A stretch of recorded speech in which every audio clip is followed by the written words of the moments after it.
masalah keagamaannya yang paling besar itu apakah masalah antar agama atau masalah interagama? Baik. Saya tidak mau Nggak usah hukum pidana. Satu, saya mau dihukum syariat. Dicambuk dia 6 kali selesai. Nah, itu kenapa dia memilih hukum syariat? Karena apa lebih ringan hukum syariat? Dan syariat Islami kan hanya berlaku untuk umat Islam kan? no. Subscribe, like, dan nyalakan loncengnya. Sebenarnya kalau kita lihat secara sejarah, soal-soal keragaman kan sudah sangat terlatih kita. Dan bukti-bukti historis, ada satu desa, beberapa rumah ibadah, misalnya di Penayung, di Pusung, Aceh Utara, dan atau Kota Lok Sumawe, kemudian di Aceh Asir, di Aceh Tengah. Artinya itu bukti-bukti sejarah yang tidak bisa kita bantah bahwa kita sangat beragam. Jadi kerukunan itu menjadi bagian daripada kehidupan kita. Nah, bagaimana sebagai ketua FKUB, bagaimana Ayah melihat situasi kerukunan umat beragama hari ini? Baik, perlu disampaikan terlebih dahulu bahwa apa dasar adanya FKUB? FKUB itu lahir dengan adanya keputusan bersama Menteri Dalam Negeri dan Menteri Agama nomor 9 dan nomor 8 tahun 2006 tentang pembinaan kerukunan umat beragama yang dilakukan oleh pemerintah daerah, baik itu provinsi maupun pemerintah kabupaten kota. Oleh karena itu, dalam melaksanakan tugas-tugas itu, gubernur dan bupati wali kota dapat membentuk forum kerukunan umat beragama di provinsi dan di kabupaten kota. Tidak terlepas daripada itu, di Kementerian Agama juga ada satu lembaga yang namanya KUB, Kerukunan Umat Beragama. Di sana memang dia pusat KUB, Pusat Kerukunan Umat Beragama. Kita Islam punya 6.608 orang lah. Kemudian Kristen 52.091 orang, Katolik ada 6.181, Buddha ada 6.863, terus Hindu ada 187 orang. Kalau persentase? Barangkali persentase hampir 99,9% itu adalah Muslim. Yang lain adalah Kristen, Katolik, Buddha, dan Hindu. Kita belum ada Konghucu di Aceh. Nah, untuk kita melihat apa yang disampaikan oleh Pak Dr. Muklis tadi, bahwa kita punya masjid di Aceh itu 4.137. Punya menasah atau apa namanya, surau, musala, itu ada 6.516. Kemudian ada gereja Katolik 20 unit, ada gereja Kristen 187 unit, Viara ada 9 unit, kemudian Pura ada 1 unit di Kedah di Banda Aceh. Di lain tempat mungkin tidak ada karena mereka sedikit sekali. Jadi kaitan dengan bagaimana dengan kerukunan hidup umat beragama, kami ingin menjelaskan bahwa kalau kita dengar di luar dan hasil daripada yang dilakukan survei oleh beberapa lembaga, termasuk ada lembaga yang banyak lembaga. Ya, saya dinyatakan bahwa di Aceh intoleransi. Kami sangat menaruh keberatan. Manakala di Aceh dinyatakan salah satu daerah yang di Indonesia yang intoleransi, artinya yang toleransinya rendah. Nah, menurut saya mereka gagal paham terhadap angka-angka, terhadap apa yang dijadikan landasan atau kuesioner yang digunakan itu gagal paham untuk menentukan bahwa bagaimana kehidupan kerukunan umat beragama. Padahal mereka harus membedakan antara Aceh dengan luar Aceh.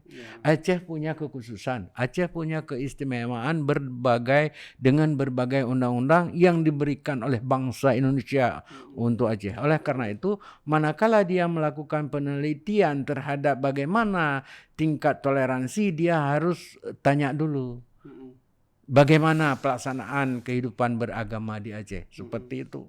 Misalnya, anaknya Pak Mukhlisuddin ditanya, apakah boleh berteman dengan anak umat Kristen? Anaknya Pak Hamid, boleh nggak berteman dengan anaknya umat Hindu? Seperti itu, padahal penduduk mereka sedikit sekali. Nah itu, di dalam kenyataan kami sudah lihat bahwa mereka bebas bergaul antara anak umat Muslim dengan anak umat Kristen itu bebas bergaul. Dan sebagai sebuah fakta juga kan ada beberapa sekolah yang sekolah non Muslim, tapi guru-guru yang Muslimnya ada. Iya. Dan begitu juga ada beberapa sekolah yang dominannya di perkampungan umat Islam. Yeah. Beberapa murid yang non Muslimnya ada. Artinya kan ada banyak pembelajaran juga yang mesti kita ini ya. Iya betul.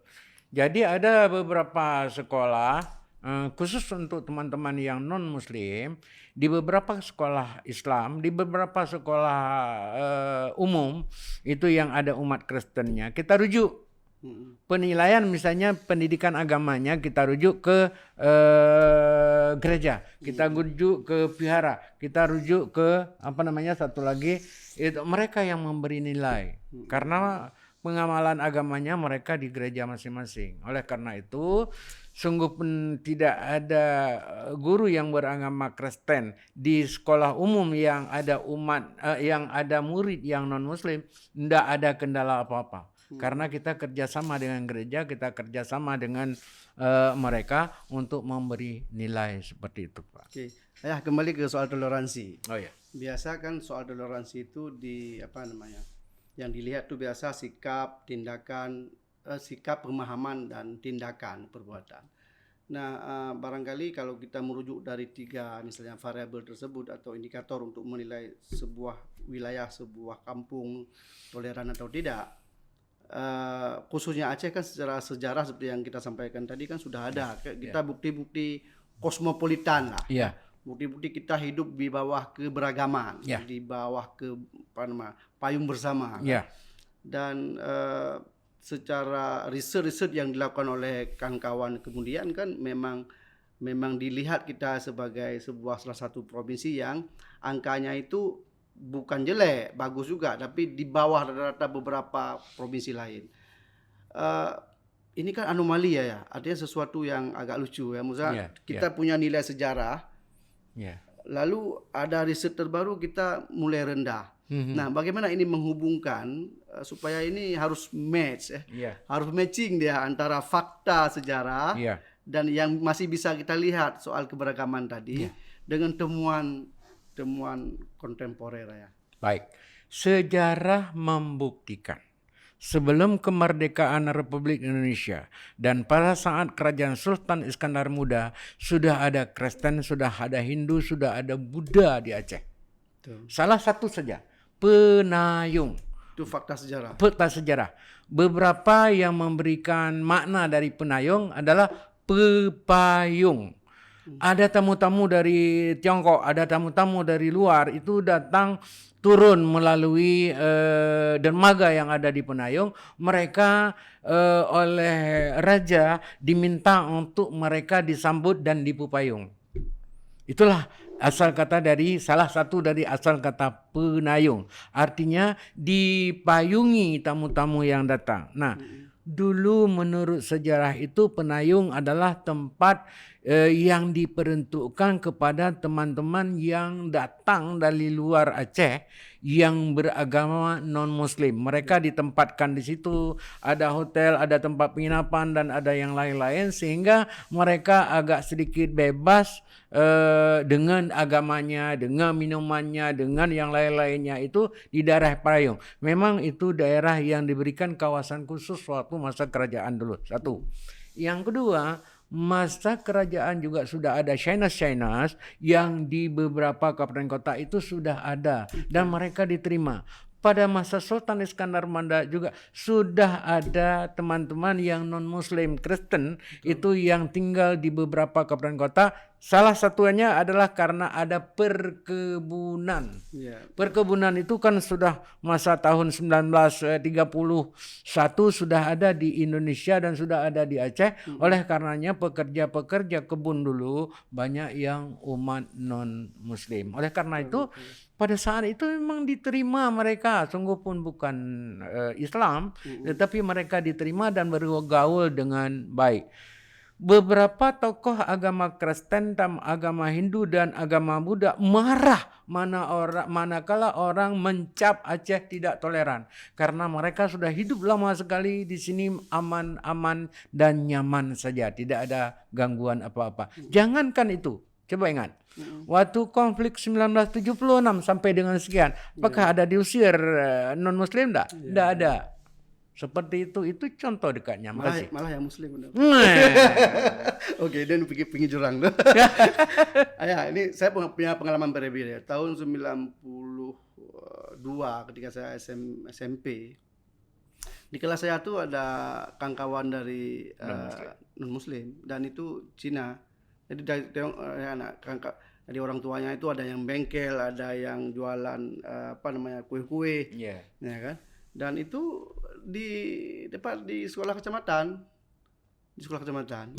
Nah, rumah mereka juga kan biasa di ruko ya kan, di ruko. Nah, kembali ke Banda Aceh misalnya. Bagaimana posisi Masjid Raya, Masjid Kembang Awadang Aceh dengan beberapa rumah ibadah non muslim. Itu kan dekat-dekat gereja, dekat. Nah, itu kan simbol-simbol keberagaman atau apa itu, Ayah? Nah, begini, kalaupun kita tidak bawa ke Jakarta atau ke Indonesia, kita lihat saja di Aceh. Di Aceh dulu di depan Masjid Raya ada satu gereja yang kemudian dipindahkan ke Penayung, iya kan? Karena perluasan, salah satunya adalah perluasan kota atau supaya lebih baik pengamanannya. Oleh karena itu di sebelah Masjid Raya berseberangan dengan Kali Aceh itu ada gereja Kudus, Ayam Kudus. Di situ ada. Kita lewat sedikit lagi ada vihara. Kita lewat sedikit lagi itu ada gereja Kristen. Kita belok lagi ke Penayung ada namanya yang orang Hindu punya. Ada kelenteng ya semacam itulah. Ada rumah ibadah. Pada jalur yang sama. Pada jalur yang sama itu adalah satu. Kedua, di Pusong. Di Pusong juga sudah cukup lama dan lama sekali mereka di sana ada vihara, tempat ibadah orang Chinese, dan tidak diganggu oleh Solo, tidak diganggu oleh teman-teman yang Aceh di sana, enggak diganggu, mereka bebas beribadah dan tertib mereka di sana. Nah, sungguh pun ada permintaan daripada pemerintah kampung di sana supaya dia sama dengan tidak menyebarkan agama kepada teman-teman yang Muslim lainnya. Sebab Islam kan menggariskan lakum dinukum waliyadin, bagimu agamamu dan bagiku agamaku. Itu satu.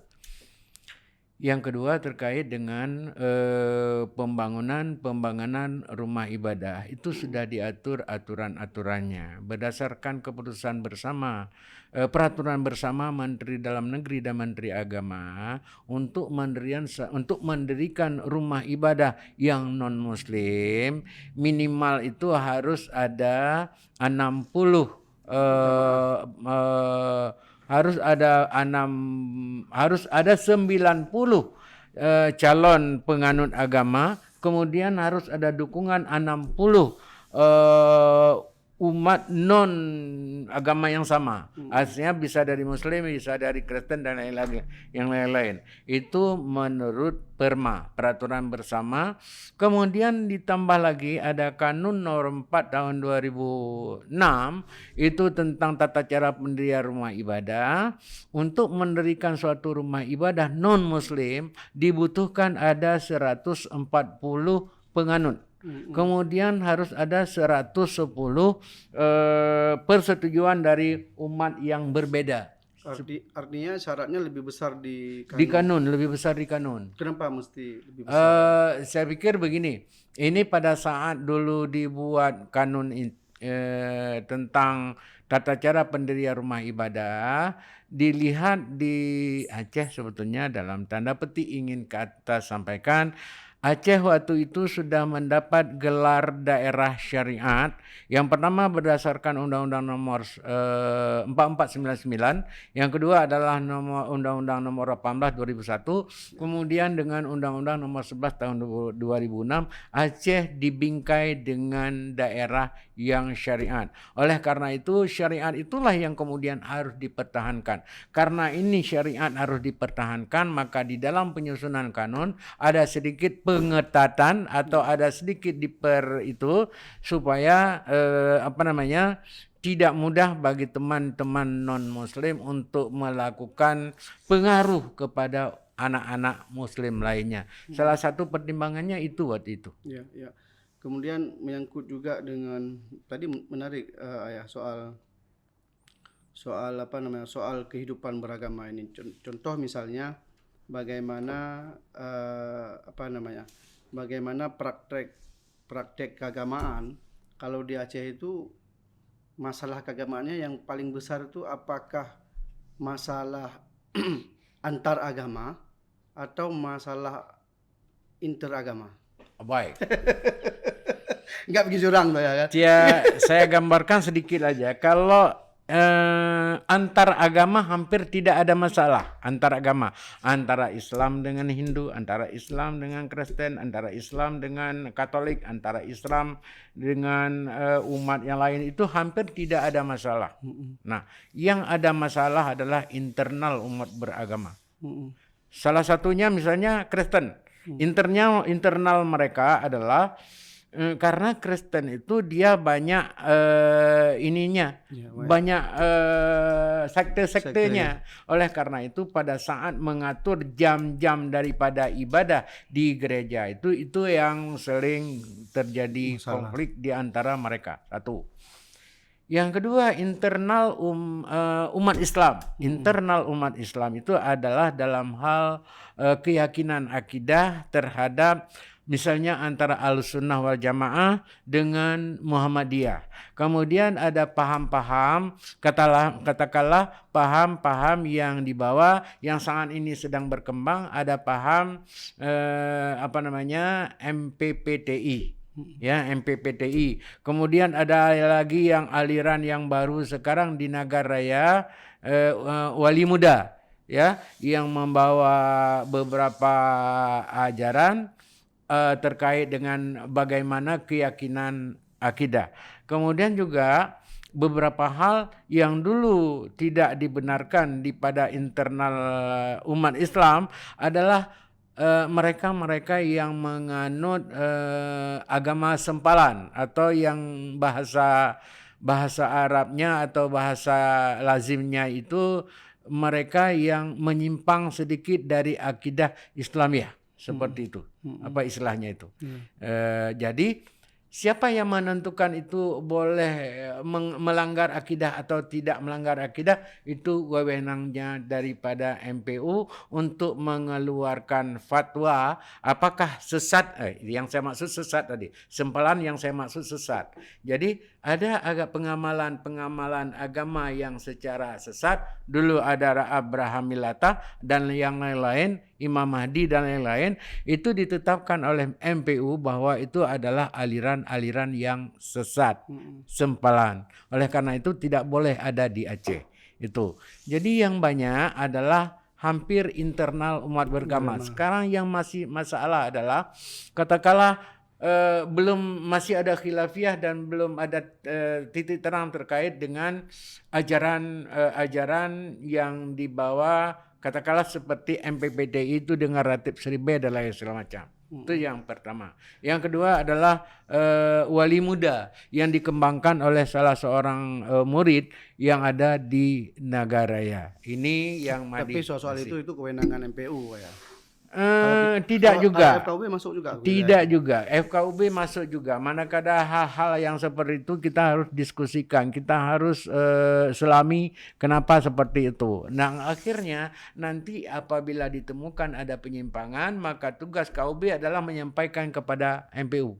Wahai Tengku MPU, ini ada ajaran seperti ini yang kita temukan di dalam masyarakat. Tolong dikaji ulang, tolong dilihat apakah ini adalah menyimpang, aliran sesat atau bagaimana. Karena ada lebih kurang 17 item yang menjadi dasar penilaian untuk suatu aliran sesat. Bila Pak Muklis tanya, bagaimana dengan MPPTI? Dengan MPPTI ini mereka masih sedang melakukan kajian secara saksama, jangan nanti sampai salah. Bagaimana dengan ajaran yang disampaikan oleh wali muda di Nagaraya? Mereka pun sudah sedang mengkaji sekarang di MPU. Sebenarnya perbedaan itu kan rahmat ya. Yeah. Jadi itu kan janji Tuhan bahwa kita hidup beragam, hidup berbeda, dan sesungguhnya perbedaan rahmat itu kan sunatullah ya. Nah, bagaimana kemudian sikap FKUB dalam konteks pencegahan? Konteks pencegahan supaya hidup harus rukun, harus harmoni, harus damai. Ini bagaimana ya? Terkait dengan bagaimana agama, sesungguhnya di dalam agama Islam, untuk apa diutus Nabi Muhammad? Sesungguhnya diutus Nabi Muhammad adalah merupakan rahmatan lil alamin, rahmat bagi seluruh alam, sekalian alam. Tidak hanya rahmat bagi umat muslim, juga rahmat bagi non-muslim, juga merupakan rahmat bagi Lat, Batat dan Kaya Batea yang ada. Itu sesungguhnya innama bu'istu li utammima makarimal akhlak. Sesungguhnya aku utus kamu ke dunia ini adalah untuk memperbaiki budi pekerti dan akhlak yang mulia. Itu awal surat yang diturunkan untuk bagaimana Nabi Muhammad mensikapi banyak-banyak agama. Oleh karena itu kita lihat dalam sejarah kenabian, termasuk pada saat Nabi Muhammad menjadi Rasulullah, dia tidak pernah memusuhi kaum non-muslim. Malah ada di depan rumahnya ada kaum non-muslim yang yang waktu itu dibantu oleh Nabi Muhammad karena sedikit kekurangan, oleh karena itu dibantu. Si Kristen juga nggak pernah memusuhi Nabi Muhammad. Itu yang pertama. Yang kedua, bahwa dari sisi mana kita melihat bahwa ini adalah rahmat, Islam ya sesungguhnya mengajarkan kita dari sejak pertama dulu berkembangnya ajaran Islam yang ada di Indonesia, terutama di Aceh, baik itu di Pasai maupun di Perla, itulah untuk memperbaiki budi pekerti manusia. Dulu kan kita sebelum agama Islam masukkan di Indonesia kan kita kenal ada Hindu, lebih banyak Hindu. Namun Hindu tidak diperangi waktu itu. Hanya diberikan pengajaran sehingga teman-teman non-Muslim itu menjadi Islam semuanya. Satu. Dua. Yang ketiga, bahwa terkait dengan upaya-upaya apa kita lakukan sehingga umat beragama itu menjadi rukun. Inilah salah satu tugas daripada FKUB, melakukan sosialisasi ke 23 kecamatan. Kemudian juga kita ulangi. Kecamatan juga. Kecamatan dilakukan oleh FKUB kabupaten kota sampai ke mukim, sampai ke desa-desa. Level FKUB siap. Sampai bukan. Dia sampai ke kabupaten, tetapi ada kabupaten yang membentuk FKUB ke tingkat kecamatannya untuk menjaga kerukunan itu sendiri. Kemudian selanjutnya bahwa kita melakukan dialog lintas pemuda, lintas forum, lintas agama. Kita lakukan dialog seperti sering kita lakukan dengan milenial muda yang ada di Banda Aceh, yang ada di Aceh Besar, yang ada di Kota Sabang. Itu kita lakukan dialog. Ya, mereka senang dan mereka menyatakan kami senang hidup di Aceh, bahwa kita terbuka seperti ini dan tidak ada yang ganggu ibadah kami. Itu yang ketiga. Yang keempat, bahwa kami terus melakukan berbagai kegiatan di Kabupaten Kota dengan memanggil berbagai unsur. Karena forum kerukunan itu tidak hanya FKUB, ada juga KDM, ya, ada FPK, forum pembauran FPK, forum pembauran kebangsaan, ada forum kewaspadaan dini masyarakat. Itu kita kumpulkan, kita lakukan dialog, kita lakukan diskusi, termasuk di dalamnya baik itu di Tamiang, di Langsa, kemudian di Abdia, di Aceh Barat, itu kita lakukan dialog dan kita panggil yang non muslim, mereka ikut dan mereka senang seperti itu.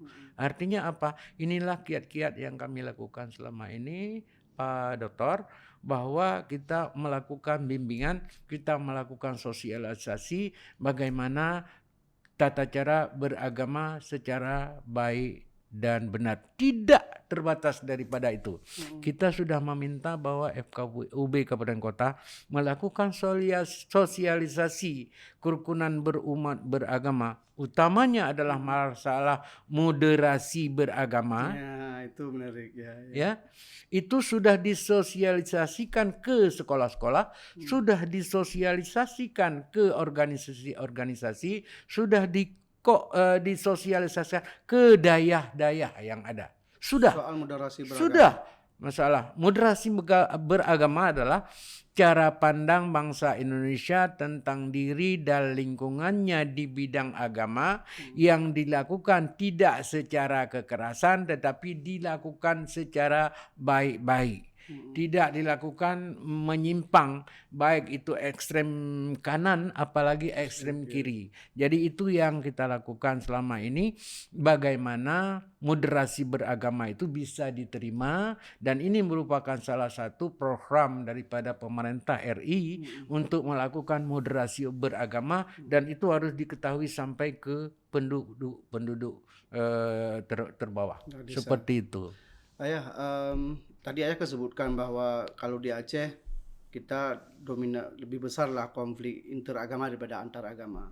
Nah, tapi soal misalnya kasus antaragama kan hanya beberapa, salah satunya di Singkil. Dan Singkil itu kan menjadi menjadi ruang diskusi internasional, kemudian nasional diperbincangkan soal Singkil. Padahal kan ada sisi lain juga. Saya pernah ke Singkil ya, dan kemarin 2 bulan lalu pernah ke Aceh Tenggara juga. Jadi Singkil dengan Aceh Tenggara kan walaupun berbeda tapi punya kesamaan juga karena perbatasan. Sebenarnya bagaimana sekarang update soal Singkil? Sesungguhnya yang terjadi di Kabupaten Aceh Singkil adalah adanya upaya-upaya yang nyata yang dilakukan oleh teman-teman umat non muslim untuk menambah pembangunan gereja. Nah, saat ini bahwa sejak adanya kasus 2001 dan 2015, penertiban sudah ada kesepakatan antara Forkopimda di Kabupaten Singkil bersama dengan para pemuka agama di sana, yang dibenarkan sampai dengan saat ini perjanjian itu belum berubah adalah 1 gereja dan 4 undung-undung. Undung-undung itu sama dengan musala di dalam Muslim. 1 gereja dan 4 undung-undung. Kenyataannya setelah saya dan teman-teman FKUB melakukan penelitian, melakukan investigasi, melakukan penelitian ke sana, ternyata saat ini mereka masih menggunakan 19 undung-undung, dan tadi 1 gereja dan 4 undung-undung resmi. Tetapi ada 19 lainnya yang mereka gunakan secara ilegal. Itulah yang kemudian mereka sudah mengajukan permohonan kepada pemerintah Kabupaten Aceh Singkil supaya diizinkan itu untuk dijadikan gereja atau undung-undung. Masalah yang kita hadapi bahwa di dalam salah satu desa itu malah ada 3 undung-undung. Kalau satu desa ada 4 dengan jumlah warga dengan jumlah gereja. Jadi begini, karena sekte-sekte yang mereka berbeda. Oleh karena itu mereka kepinginnya itu gereja sekte masing-masing. Padahal sudah diarahkan satu undung-undung atau satu gereja. Nanti sekte-sekte itu bagi jamnya untuk beribadah. Sudah kita sampaikan sampai sebegitunya. Nah, dalam kaitan tugas kami waktu almarhum Profesor Hamid Sarung sebagai ketua, kemudian saya masih anggota, kemudian dilanjutkan oleh Pak saya dan Pak Nasir Jalba, kita sudah melakukan dialog dengan pemuka agama Islam di sana. Kita sudah melakukan dialog dengan pemuka agama Katolik di sana. Kita sudah melakukan dialog dengan pemuka agama Kristen di sana. Nah, teman-teman Katolik itu 4 biji gerejanya itu sudah ditertibkan waktu itu. Mereka saat ini hanya minta 1 atau 2 saja gereja atau undung-undung. Nah, aman. Nah, kemudian untuk Kristen mereka tetap ngotot minta 19 karena sekte-sektenya banyak. Nah, umat Muslim menyatakan bahwa kami tetap berpegang pada satu kesepakatan, yaitu 1 gereja 4 undung-undung. Siapapun yang ingin mendirikan rumah ibadah maka harus mengacu pada Kanun Nomor 4 2006 tentang tata cara pendirian rumah ibadah. Siapapun yang menyatakan keberatan silakan gugat ke pengadilan. Karena ada aturan di Kabupaten Aceh Singkil. Nah, itu. Jadi yang ingin kami gambarkan bahwa ada penduduk-penduduk kita di sana di desa yang memang umat non-Muslim. Kenapa? Mereka hidup tinggal di perkebunan besar yang ada di sana. Mereka mendatangkan warganya, pekerja-pekerjanya dari luar Aceh. Sehingga banyaklah bertambah warga non-Muslim di sana. Teman-teman agama Islam menyatakan bahwa ini harus kita backup, tidak boleh karena kita adalah negeri syariat. Negeri salah satunya adalah pembawa risalah Islam, salah satunya adalah Syekh Nuruddin Ar-Raniri yang berasal dari Singkil.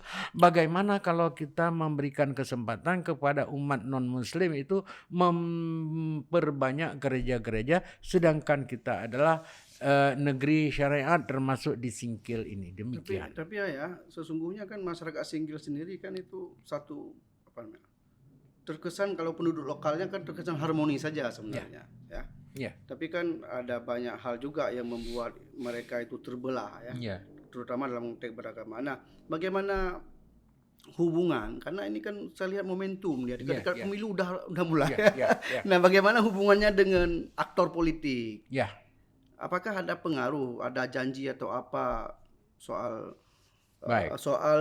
merusaknya keharmonisan umat beragama di sana? Baik, Pak Dr. Mukhlisuddin Ilyas, yang ingin saya sampaikan bahwa ini harus kita jaga betul jangan sampai jelang pemilu 2024 dijadikan sebagai konsumsi politik. Apa yang harus kita lakukan? Sudah kita lakukan, kita sudah turun ke sana untuk melakukan sosialisasi dan kita sudah bertemu dengan unsur Forkopimda di sana. Kemudian di dalam 2 bulan terakhir teman-teman FKUB Kabupaten Aceh Singkil sudah 2 kali melakukan dialog, sudah 2 kali melakukan sosialisasi kepada teman-teman baik itu Muslim maupun non-Muslim supaya mendukung pemilu kada dan supaya tidak menjadikan tempat ibadah sebagai perhelatan politik, baik itu Islam maupun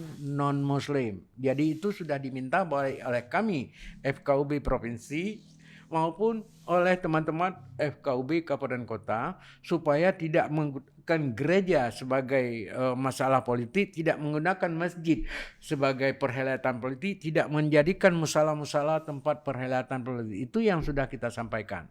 Yang kedua, kita juga sudah bicara dengan unsur Forkopimda baru-baru ini di sana pada saat itu PJ-nya Pak Martunis ya. Sudah kita sampaikan dan seluruh unsur Forkopimda sepakat bahwa untuk pemilu 2024 supaya tidak dijadikan masalah agama sebagai konsumsi politik.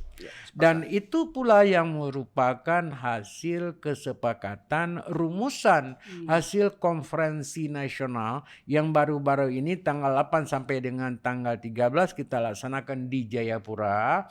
Sudah ada satu ikrar bahwa kita seluruh umat beragama tidak menginginkan rumah ibadah dijadikan sebagai tempat perhelatan politik di 2024 yang akan datang. Demikian. Sudah ada konsensusnya. Sudah ada. Ayah, ini apa namanya? Ini kembali ke dunia sekarang, dunia digital, kemudian dunia di mana sekarang jumlah warga yang berusia muda itu lebih dominan sekarang. Dan ada kecenderungan adik-adik kita, anak-anak muda sekarang itu beribadah itu. Beribadah dan belajar agama itu di dunia maya. Dan ini kan artinya sesuatu yang perlu juga direspon. Nah, bagaimana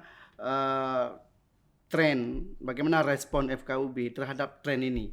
Terhadap tren di mana anak-anak muda belajar agama di dunia maya, kemudian tingkat sosialisasi dan interaksi antar warga mulai berkurang ya secara fisik karena mereka aktif di dunia maya. Nah, bagaimana sikap FKUB sebenarnya? Baik, yang pertama saya mulai dulu dengan 3 kata. Dengan ilmu hidup kita lebih mudah. Dengan adat budaya hidup kita lebih indah. Dengan agama hidup kita lebih terarah. Itu 3 filosofi yang kami sampaikan terlebih dahulu. Nah, terkait dengan bagaimana pembelajaran baik itu di kampus maupun di sekolah-sekolah, untuk saat ini 100% tidak bisa kita salahkan. Salah satu penyebabnya kemarin ada pandemi COVID.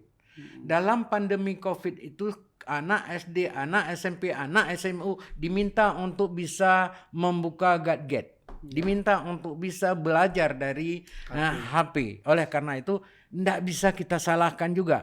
Karena dunia ini berkembang secara lebih luas.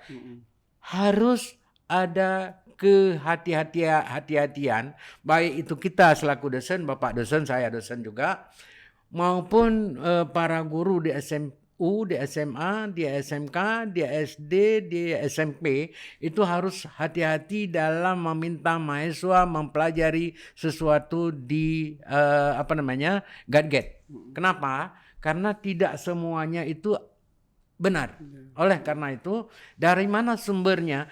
Sumbernya yang benar adalah sumber yang sudah diarahkan oleh para pemuka-pemuka agama dengan mengacu pada kitab-kitab yang sudah sahih, ya, kitab-kitab yang sudah ada kesahihannya, sehingga orang-orang yang belajar itu tidak keliru, tidak khilaf, sehingga tidak sesat.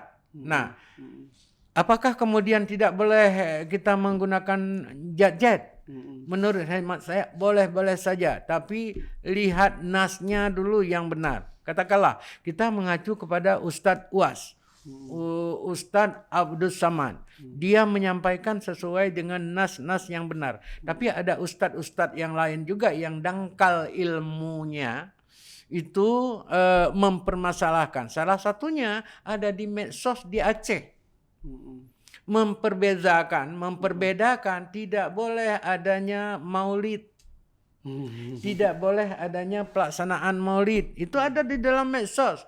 Bagi teman-teman yang tidak punya ilmu tentang bagaimana maulid, Dan bagaimana nas yang sebenarnya ini menjadi masalah karena diminta untuk tidak dirayakan Maulid Nabi besar Muhammad sallallahu alaihi wasallam di dalam medsos itu. Ini yang harus hati-hati ditangkap oleh mahasiswa, oleh anak-anak pelajar supaya ini tidak salah arah. Belajarlah secara benar. Boleh dengan jet-jet, tapi harus ada pembatasannya. Artinya peran keluarga harus lebih besar ya. Siap.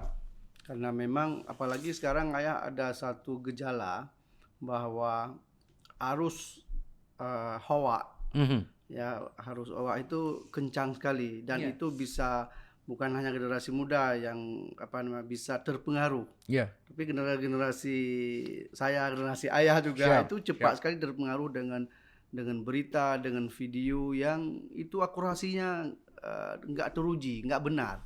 Tapi kita teranggap. Nah, itu kan artinya hawa itu kan sumber merusak kerukunan umat juga ya kan. Nah, artinya ini ada enggak kearifan lokal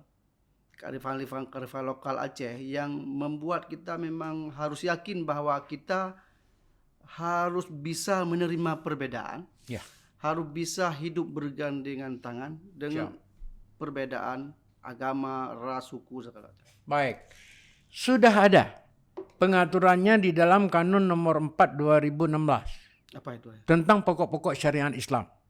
Di dalam kanun tentang pokok-pokok syariat Islam itu yang sudah diatur sedemikian rupa, termasuk pengaturan terhadap teman-teman non-muslim yang melaksanakan pengamalan agamanya di Aceh itu sudah diatur di dalam Kanun nomor 4 tahun 2016 tentang pokok-pokok syariat Islam. Dan syariat Islam ini kan hanya berlaku untuk umat Islam kan? No. Berlaku juga untuk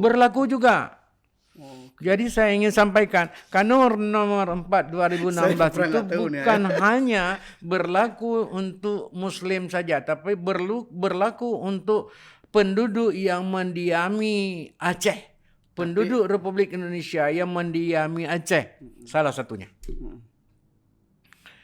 Bagi penduduk yang non-muslim wajib menghormati pengamalan agama yang dilaksanakan oleh umat Islam.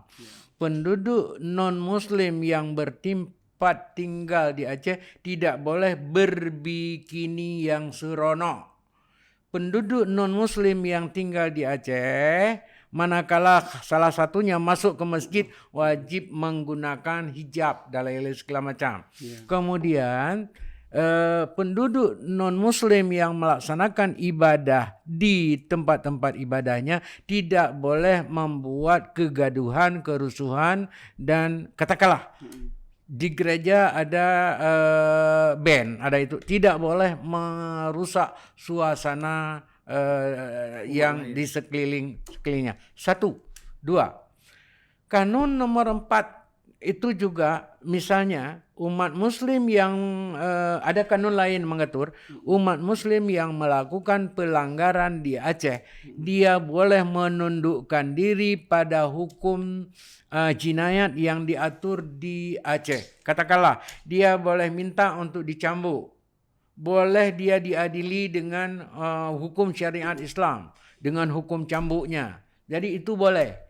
Dibenarkan. Mereka punya alternatif tapi boleh mengambil alternatif, boleh dia dengan hukum nasional, boleh dengan hukum syariat, dan itu sudah banyak kasus yang terjadi. Di Banda Aceh ada lebih kurang 10 kasus, di Lusmawe ada 10 kasus. Mereka minta untuk tidak diadili dengan hukum umum, tapi minta diadili dengan hukum syariat Islam. Contoh, ya, ini menarik. Sabung ayam. Mereka melakukan sabung ayam, ketapatan. Pada saat itu dia minta, saya tidak mau tidak usah hukum pidana. Satu, saya mau dihukum syariat. Dicambuk dia 6 kali, selesai. Nah, itu kenapa dia memilih hukum syariat? Karena apa lebih ringan hukum syariat? Bukan.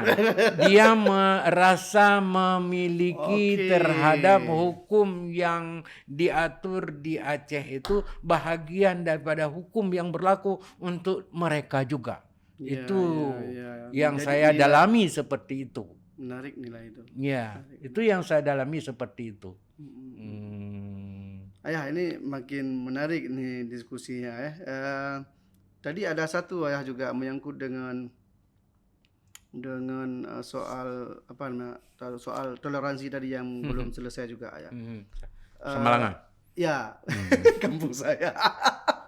Tapi gini ya, sesungguhnya secara sosial, moral, kemudian persahabatan kan baik saja sebenarnya ya. Nah, begitu masuk ke soal sedikit perbedaan itu, nah ini bagaimana ya? Saya agak berani bertanya lugas nih ya, karena saya kan bagian daripada. Baik, saya enggak berani menjawab tegas. Saya menjawab sesuai aturan saja. Oke, ya. Sesuai aturan bahwa berdasarkan Kanun Nomor 4 tahun 2016, pengamalan agama di Aceh dilaksanakan dengan mengacu kepada Ahlus Sunnah wal Jamaah. Itu satu.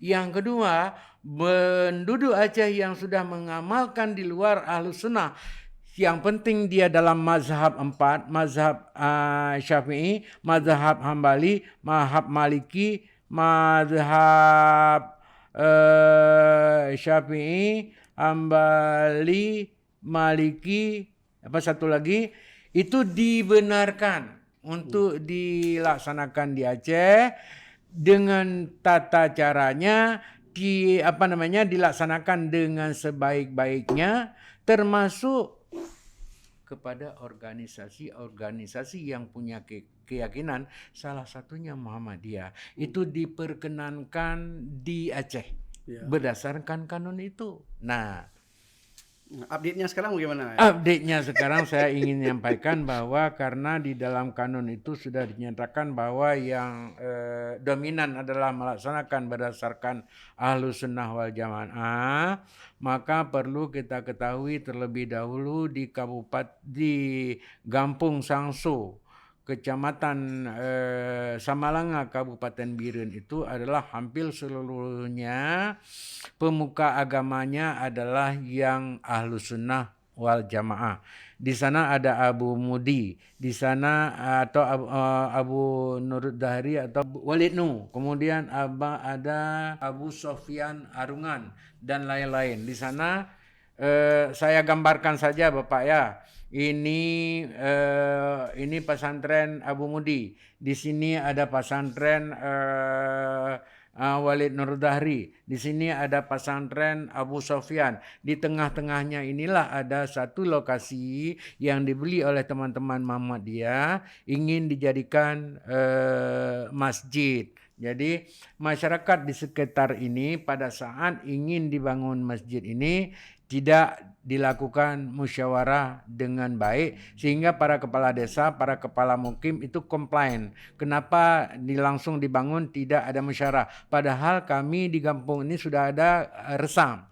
Resam yang menyatakan bahwa suatu pembangunan rumah ibadah termasuk pembangunan SD, SMP itu harus mendapat rekomendasi terlebih dahulu dari kampung. Nah, ini yang tidak didapatkan menurut keterangan dari yang sudah kita lakukan investigasi. Nah, update sekarang, sesungguhnya masalah Sangso ini sudah salah satunya sudah menjadi konsumsi nasional dan internasional. Gampung. Perwakilan PBB yang hadir ke Aceh yang menemui kami, perwakilan PBB di Indonesia, Ibu Halari, waktu itu sudah datang ke Aceh dan kami sudah menyampaikan update-nya kepada beliau. Nah, saat ini kami pengurus FKUB sudah berbicara dengan unsur Forkopimda di sana, sudah berbicara dengan tokoh-tokoh masyarakat di sana, belum ada kesepakatan. Terakhir, unsur Forkopimda Kabupaten Biren sudah mengundang beberapa tokoh agama yang ada di Kecamatan Sangso. Mereka juga masih menyatakan menaruh keberatan untuk dibangun masjid, untuk dibangun musala di daerah itu dengan alasan bahwa tidak dilakukan musyawarah sebelumnya. Kalau dilakukan musyawarah sebelumnya, ada pernyataan dari beberapa ulama di situ. Kalau dia dipindahkan lebih kurang 1 sampai dengan 2 kilometer lokasinya supaya tidak terlalu dekat dengan masjid induk kecamatan, itu silakan saja. Ya. Cuma tetap harus memenuhi prosedur, harus ada persetujuan terlebih dahulu oleh masyarakat sekitar. Walaupun untuk pendirian rumah ibadah umat muslim tidak berlaku persyaratan pendirian rumah ibadah yang 110 dan 40. Tidak berlaku untuk muslim. Tidak berlaku.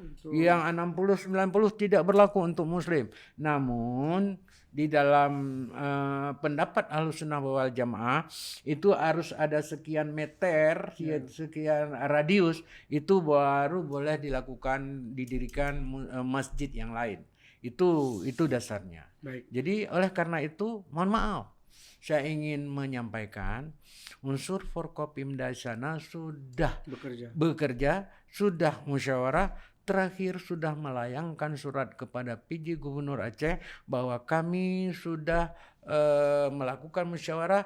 Selanjutnya kami minta untuk Pak Gubernur untuk melakukan penyelesaian lebih lanjut. 2, 3, 4 seminggu yang lalu saya sudah menurunkan 4 orang tim FKUB untuk melakukan dialog.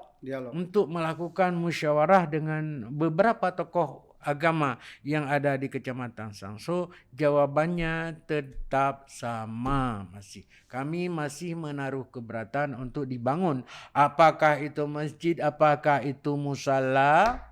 Yang paling penting di lokasi ini jangan didirikan, karena di sini ada masjid, di sini ada masjid, di sini ada masjid. Untuk di sini barangkali sementara jangan dulu. Tapi kalau misalnya mau dijadikan klinik, mau dijadikan rumah sakit, ya silakan saja. Tapi dalam bentuk musyawarah jangan dulu. Itu hanya akal-akal kalian saja. Jawabannya seperti itu. Nanti lebih diperbesar lagi. Jadi kesimpulan terakhir, HAM juga sudah memediasi. Komnas HAM sudah memediasi dan belum ketemu juga.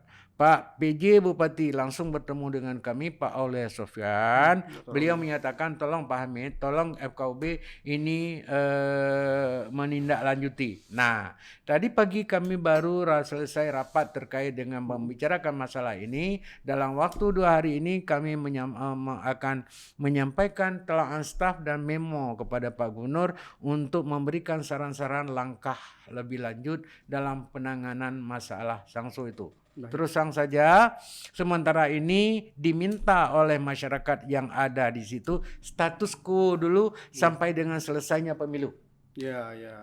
Supaya pemilu diminta status quo dulu, jangan ada pembangunan apa-apa.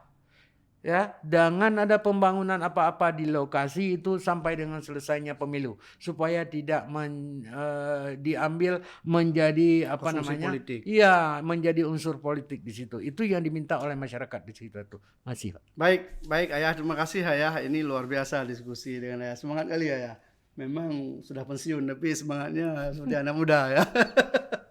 Ayah, kita terakhir saja ya, bahwa sesungguhnya ada banyak persoalan umat beragama di Aceh, baik itu antar agama atau interagama. Tapi kan maksudnya secara sosiologis, antropologi kehidupan kita sebenarnya harmoni ya. Harmoni, dan tentu ada banyak hal-hal lain yang juga perlu kita sikapi. Ada banyak persoalan lain juga ya, yang mesti kita energinya harus banyak juga kita keluarkan. Misalnya soal kemiskinan kita, soal kehidupan dalam sektor lain, kesehatan, pendidikan, dan lain. Artinya energi itu harus kita bagi-bagi juga ya. Nah, mungkin terakhir ya, semacam closing ya terhadap posisi Ayah sebagai Ketua FKUB dan bagaimana kita supaya hidup lebih harmoni saja. Baik. Yang pertama, kita mengikuti anjuran pemerintah Republik Indonesia melalui Kementerian Agama dan melalui Kementerian Dalam Negeri, supaya gubernur, bupati, wali kota melaksanakan moderasi beragama secara benar. Artinya apa? tadi sudah saya sampaikan, moderasi beragama adalah cara pandang bangsa Indonesia, termasuk rakyat Aceh, tentang diri dan lingkungannya dalam beragama supaya tidak dilakukan secara sporadis, supaya tidak dilakukan secara tegang, supaya tidak dilakukan secara keras, tapi lakukanlah secara benar sesuai dengan sunnah daripada Rasulullah SAW, bahwa dalam menyampaikan agama itu harus secara soft, secara lembut. La ikraha fiddin, tidak boleh paksa memaksa dalam agama. Yang kedua, closing kami terkait dengan masalah-masalah kehidupan ekonomi, maka ini juga menjadi perhatian daripada FKUB. Salah satunya, saya 2 minggu yang lalu baru pulang dari Jayapura dalam rapat konferensi nasional. Salah satunya di daerah Sakau, perbatasan antara Indonesia dan Papua Nugini. Di sana FKUB Jayapura itu sudah memberikan bantuan kepada UMKM supaya masyarakatnya hidup layak. Satu. Yang kedua, salah satunya kami diminta juga untuk melakukan penanaman penghijauan, ya. Aceh diminta untuk melakukan penanaman penghijauan di daerah Sakau, perbatasan antara Indonesia dan Papua Nugini, dan di sana mereka sungguh pun agak lebih sedikit di bawah kita, tapi mereka dalam hal-hal seperti itu menyikapi dengan baik sekali. Timbul pertanyaan, apakah di Jayapura ada berkumandang azan? Dengan pendengaran sendiri saya dengar di sana ada beberapa masjid tempat kita sholat, di sana ada berkumandang azan juga, walaupun di sana banyak umat non muslim atau Kristiani. Nah, terakhir, melalui media Sagwa TV, kami menghimbau kepada seluruh rakyat Aceh menjelang pemilu 2024 agar hidup harmonis, agar menjaga kedamaian, agar menjaga kerukunan. Jangan jadikan masjid, jangan jadikan gereja, jangan jadikan vihara dan lain-lain rumah ibadah sebagai tempat kampanye politik. Ya, lakukanlah kampanye secara benar, jangan didasarkan pada perpecahan suku, agama, dan ras. Ya, oleh karena itu ini kita harus jaga betul, jangan sampai kita membawa hal-hal yang terkait dengan SARA. Kita sudah pernah mengalami yang SARA seperti ini, kita tidak ingin lagi. Kita hidup rukun saja. Bagaimana kemudian apa yang dibangun saat kerajaan dulu sampai saat ini harus kita bina dengan baik supaya Aceh ini secara mendunia dinilai baik juga. Terima kasih. Baik, makasih Ayah. Ayah ini sepertinya mujahid umat kurang beragama. Luar biasa. Makasih Ayah, supaya diskusi kita ini bagus untuk pengetahuan dan juga tentu untuk mengisi ruang-ruang literasi kita ya. Makasih Ayah. Alhamdulillah. Assalamualaikum warahmatullahi wabarakatuh. Waalaikumsalam warahmatullahi kepada Sagwa TV. Jika video ini bermanfaat untuk Anda, silakan subscribe, like, dan nyalakan loncengnya.